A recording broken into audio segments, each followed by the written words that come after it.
So, good morning guys. Tingnan nyo guys, mayroon akong napulot na kuting. Oh, sarado yung mata niya. Ano kaya nangyari dito? Yan. Napulot ko po sa kalsada, kaya inuwi ko. Ito po, bibigyan ko po siya ng pagkain.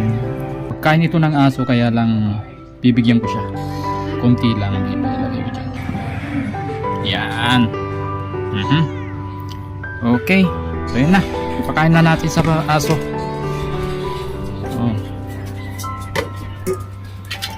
Ito naman yung para sa aso. Ayan po si Sugar. Yan.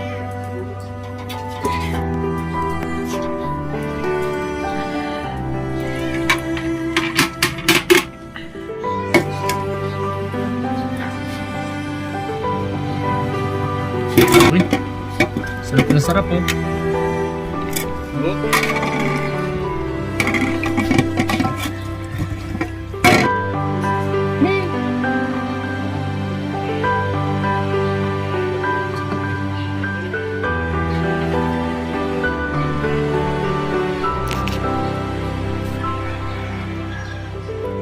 Yan.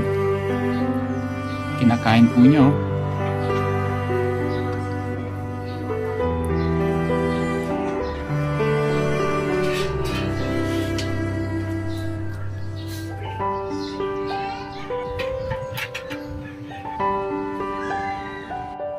Kailangan natin paliguan yung pusa para maalis yung germs niya.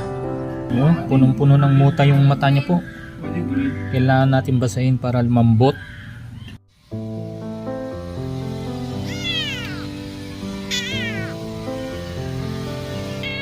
Yan po.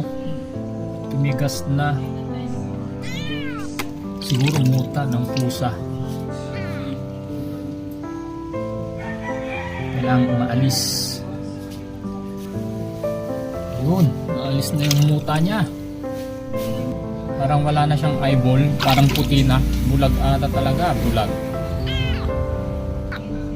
Oh.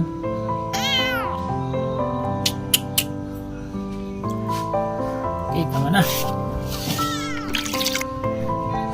Hindi sanay maligo ang mga pusa guys. Kaya balutin ka agad. Ayan na po guys siya oh. Yan. Oh, medyo malinis na. Oh, tignan yung mata niya guys oh. Talagang nasira na ata yung mata niya.